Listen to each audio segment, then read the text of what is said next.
Good morning student. जैसा कि आपको पता है हमें कुछ क्वेश्चन पढ़ने थे कि कक्षा 11 में हमने पहला चैप्टर कंप्लीट कर लिया था और उसके क्वेश्चन आंसर चल रहे थे। तो जीवों को वर्गीकृत क्यों करते हैं ये आपको हम पढ़ा चुके हैं कि सरलता से पहचान होती है, अध्ययन में सुविधा होती है, उनके टेक्सॉन का पता चलता है, ये कर चुके हैं। अब आगे देखिएगा, वर्गीकरण की प्रणाली जो है वो बार बार क्यों बदली जाती है। कभी पहले 2 भागों में बांटते थे, फिर उससे ज़्यादा बांटे, ऐसा क्यों करते हैं बार बार। ये आपके एनसीईआरटी का क्वेश्चन है जो पेपर में आ सकता है। तो नए उपकरणों और प्रौद्योगिकी के विकास के साथ साथ वैज्ञानिक अध्ययन का भी लगातार विकास होता रहता है। प्राचीन काल में वैज्ञानिक जीवों का वर्गीकरण उनके आवास एवं गुण के आधार पर करते थे पहले। अब हमको नए नए साधन मिलते चले जाते, आपको समझना है, केवल रटना नहीं है। तो नए नए साधन हम लोगों का विकास हो रहे हैं और पहले उनके आवास, उनके लक्षण के हिसाब से उनको रख दिया जाता था, गुण और उनके लक्षण के आधार पर। उनके बाह्य आकार की वर्गीकरण का मुख्य आधार बन गई। इसके पश्चात सूक्ष्मदर्शी जब आ गई तो हमें नए नए सूक्ष्म जीवों को पता चला। तो फिर हमने क्या किया, भौतिक यानी जो है, फिर हमने भौतिकी यानी जो एम्ब्रियोलॉजी के हिसाब से और उनकी आंतरिक संरचना के अनुसार पे उनका वर्गीकरण करना चालू किया। वर्तमान पे हम लोग किसके हिसाब से करते हैं, कोश की संरचना के आधार पे कर रहे हैं।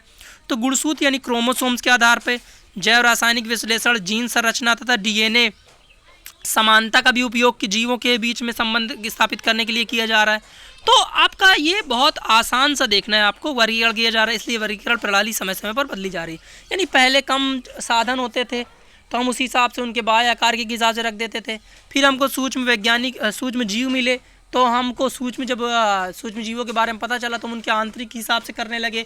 फिर जब हमको भ्रूण के बारे में पता चला तो भ्रूण के हिसाब से करने लगे। फिर हम लोग गुणसूत्र के बारे में पता चला, गुणसूत्र के हिसाब से बांटने लगे। फिर हमें पता चला कि यार जीन डीएनए भी होते हैं तो उनके हिसाब से बांटने लगे। इस प्रकार से लगातार बदलती गई।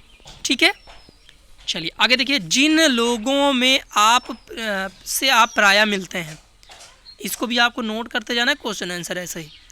जिन लोगों से आप प्रायः मिलते हैं, आप उनको किस आधार पर वर्गीकृत करना पसंद करेंगे।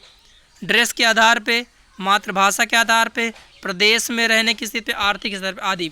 तो भाई आप देख सकते हैं कि परिवार के सदस्य कितने हैं, रिश्तेदार कितने हैं, परिवार के मित्र, स्कूल मित्र, सहपाठी, वयस्क और उनमें बड़े छोटे उम्र कितनी है, लिंग उनके कौन से, ऊंचाई कैसे हैं, खेल मित्र, इन सब के हिसाब से आप उनको वर्गीकृत कर सकते हैं। कहने का मतलब ये था, बस कोई नहीं, आपको अपने हिसाब से बना लेना है कि भाई आपको कोई चीज़ को बांटना है तो कैसे, उसके कलर के हिसाब से, उनके सदस्य कितने हैं परिवार में, वो लोग किस राज्य में रह रहे हैं, उनके स्कूल में सहपाठी कैसे हैं, वो मेल है कि फीमेल, इन सब पे यानी आपको अपने हिसाब से कर लेना है। व्यष्टि तथा समष्टि की पहचान से हमें क्या शिक्षा मिलती है। क्वेश्चन ध्यान देना है कि व्यष्टि और समष्टि से क्या मतलब होता है। ये समष्टि आप कक्षा 10 में पढ़े हैं। प्रत्येक व्यष्टि में कुछ विशिष्ट लक्षण होते हैं जो उसकी समष्टि के अन्य व्यष्टियों में नहीं पाए जाते। यानी प्रत्येक जो जात होती है उनमें कुछ विशेष लक्षण होते हैं जो अन्य में नहीं होते हैं। ठीक है, देखिए, प्रत्येक समष्टि जनक में पृथक यानी रिप्रोडक्टिव आइसोलेटेड होते हैं, यानी आपस में ही वो सिर्फ जनन कर सकते हैं। प्रत्येक समष्टि का मतलब जात से होता है। एक समष्टि के सदस्य आपस में अंतः प्रजनन करके नए जीव को जन्म दे सकते हैं ना, अगर एक ही जाति के हैं। एक समष्टि के सदस्यों में समानता होती है तथा ये भाई आपको यूपी बोर्ड सोल्यूशन नहीं लिखना है, ये अन्य समष्टि के समान दिखाई देते हैं। एक समष्टि में दिखाई देंगे ना तो आपस में सब, जैसे मनुष्य हैं, जब गाय हैं तो आपस में सब एक जैसे दिखाई देती हैं। समष्टि के प्रत्येक सदस्य कैरियोटाइप समान होता है, यानी उनकी कैरियोजेनिक जो लक्षण दिखाई देते हैं वो समान दिखाई देते हैं। एक समष्टि के सदस्यों में आंतरिक संरचना में समानता पाई जाती है। अब एक समष्टि के हार्ट भी वैसा ही होगा, फेफड़े भी वैसे होंगे, तो ये सारी चीज़ें आपके एक समष्टि में समान पाई जाती हैं। ठीक है, आपके आज 1, 2, 3 क्वेश्चन कराए हैं, ये आपको पहले ही करा चुके हैं, तो आपको 3 क्वेश्चन नोट करने हैं। वर्गीकरण प्रणाली से क्यों बार बार बदलते हैं, हम उनको कैसे लोगों को बांट सकते हैं, और व्यष्टि एवं समष्टि पहचान हमें क्या शिक्षा मिलती है। इनमें क्वेश्चन समझना मोस्टली है, चौथा भी करा देता है।